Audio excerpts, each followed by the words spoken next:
Assalamualaikum warahmatullahi wabarakatuh. Bismillahirrahmanirrahim. Semangat pagi anak-anakku sekalian. Semoga kita tetap diberikan kekuatan dan kesehatan meskipun belajar dari rumah. Sesuai janji Ibu Isma pada pertemuan sebelumnya, pada pertemuan kali ini kita akan mempelajari kaidah kebahasaan pada teks laporan hasil observasi. Apa saja yang akan kita pelajari pada pertemuan kali ini? Yang pertama yaitu penggunaan istilah, lalu penggunaan kalimat definisi dan kalimat klasifikasi, penulisan nama ilmiah, dan penulisan ejaan. Sebenarnya masih ada satu lagi kaidah kebahasaan pada teks laporan hasil observasi ini, yaitu penulisan kalimat efektif. Namun materi itu akan Bisma sampaikan pada pertemuan selanjutnya. Baiklah, kita langsung saja. Yang pertama yaitu penggunaan istilah. Apa sih yang dimaksud dengan istilah itu? Menurut KBBI, istilah adalah kata atau gabungan kata yang dengan cermat mengungkapkan makna konsep, proses, keadaan, atau sifat yang khas dalam bidang tertentu. Kalian perlu memperhatikan gabungan kata ini saja, bidang tertentu. Jadi kata dalam bidang tertentu itu bisa disebut sebagai istilah. Contohnya seperti apa? Nah, contohnya seperti ini. Istilah biologi, abiotik, mimikri, ekosistem, reproduksi, dan lain sebagainya. Kata-kata ini termasuk istilah biologi. Demikian juga debit, kredit, saham, inflasi itu merupakan kata-kata atau istilah dalam bidang ekonomi. Advokat, eksekusi, kasasi, legitimasi, dan lain sebagainya merupakan istilah dalam bidang hukum. Sementara alur, distikon, epilog, monolog, dan sebagainya termasuk istilah dalam bidang sastra. Bisa dipahami ya? Selanjutnya,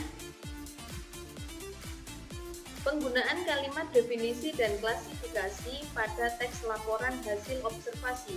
Apa bedanya kalimat definisi dan kalimat klasifikasi? Kalau kalimat definisi adalah kalimat yang mengungkapkan makna, keterangan, atau ciri utama dari orang, benda, proses, atau aktivitas. Intinya kalimat definisi ini pengertian. Kalimat ini biasa ditandai dengan kata-kata adalah, ialah, yaitu, merupakan. Jadi jika kalimat itu mengandung adalah, ialah, yaitu, atau merupakan, bisa dipastikan kalimat tersebut merupakan kalimat definisi. Contohnya seperti ini.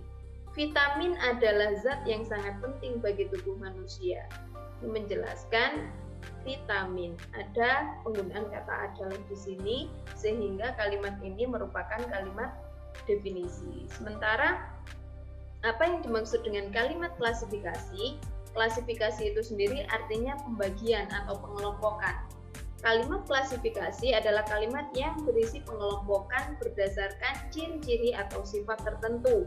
Kalimat ini biasanya ditandai dengan kata-kata dikelompokkan, dibagi, diklasifikasikan, atau digolongkan. Jadi jika ada sebuah kalimat yang mengandung kata-kata seperti ini, termasuk kalimat klasifikasi. Misalnya seperti ini. Makhluk hidup dikelompokkan menjadi 3, yaitu manusia, hewan, dan tumbuhan. Contoh lain, kebutuhan manusia dibagi menjadi 3, yaitu kebutuhan sekunder, primer, sekunder, dan tersier. Mudah ya? Selanjutnya, yang mungkin perlu perhatian khusus dari kalian adalah penulisan nama ilmiah. Karena mungkin ini belum pernah dijelaskan pada jenjang sebelumnya. Yaitu kebutuhan sekunder, primer, sekunder, dan tersier. Mudah ya? Selanjutnya, yang mungkin perlu perhatian khusus dari kalian adalah penulisan nama ilmiah. Karena mungkin ini belum pernah dijelaskan pada jenjang sebelumnya. Jadi penulisan nama ilmiah, penulisan ini ada aturan namanya tata nama binomial.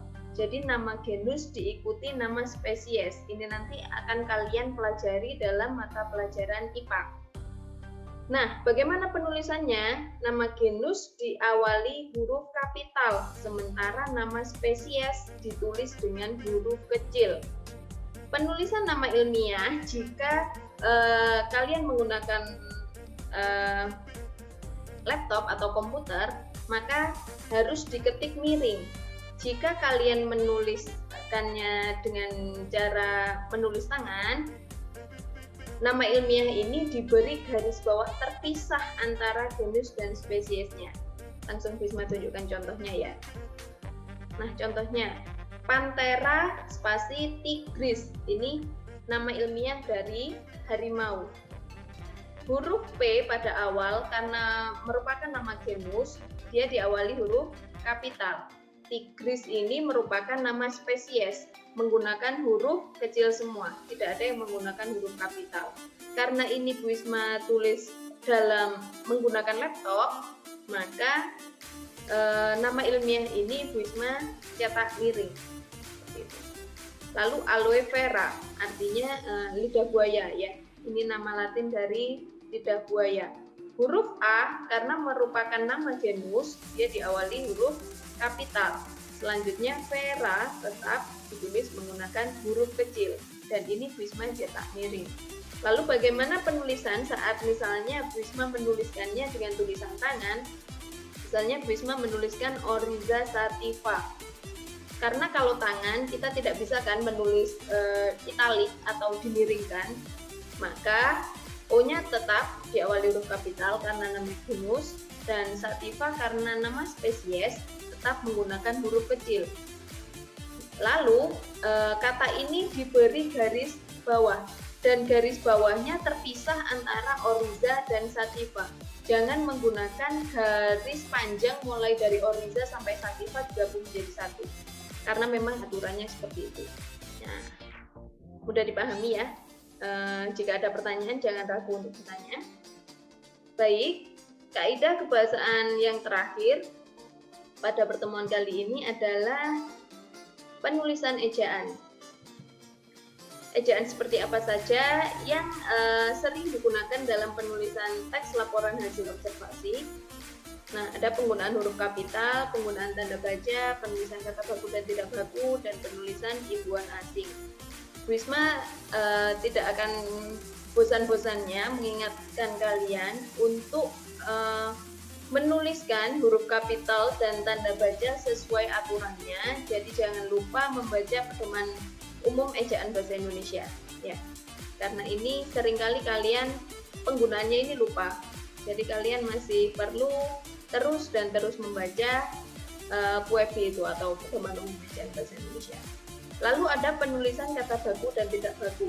Jika kalian ragu dengan penulisannya, sering-seringlah membuka KBBI atau Kamus Besar Bahasa Indonesia.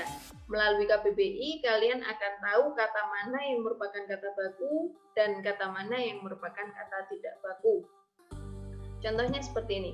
Nah, praktik atau praktek ya, yang baku, himbau atau imbau, analisis atau analisa, teknologi menggunakan K atau teknologi. Bisa menebak? Ya. Yang benar atau yang baku adalah praktik, bukan menggunakan E, karena adanya praktikum bukan praktekum. Himbau atau imbau yang baku adalah imbau. Analisis merupakan bentuk baku dari analisa. Dan di dalam KBBI, teknologi adalah kata baku dari teknologi. Lalu ada penulisan imbuhan asing. Imbuhan asing seperti apa? Misalnya anti, de, hiper, dan lain sebagainya. Lalu bagaimana penulisannya yang benar? Nah, misalnya seperti ini. Antioksidan atau anti spasi oksidan. Dehidrasi atau dehidrasi. Hipertensi atau hipertensi. Inframerah atau inframerah. Nah, penulisan imbuhan asing seperti anti, de, hiper, dan infra ini dirangkai dengan kata selanjutnya. Berarti yang benar adalah antioksidan, dehidrasi, hipertensi, dan inframerah. Ada yang masih belum jelas? bisa ditanyakan langsung pada Prisma ya setelah pembelajaran ini selesai. Baik, demikian apa yang bisa Prisma sampaikan untuk pertemuan kali ini. Pertemuan selanjutnya kita akan membahas kaidah kebahasaan teks laporan hasil observasi, yaitu penulisan kalimat efektif. Mohon maaf bila ada kekurangan. Alhamdulillahirrabbilalamin. Wassalamualaikum warahmatullahi wabarakatuh.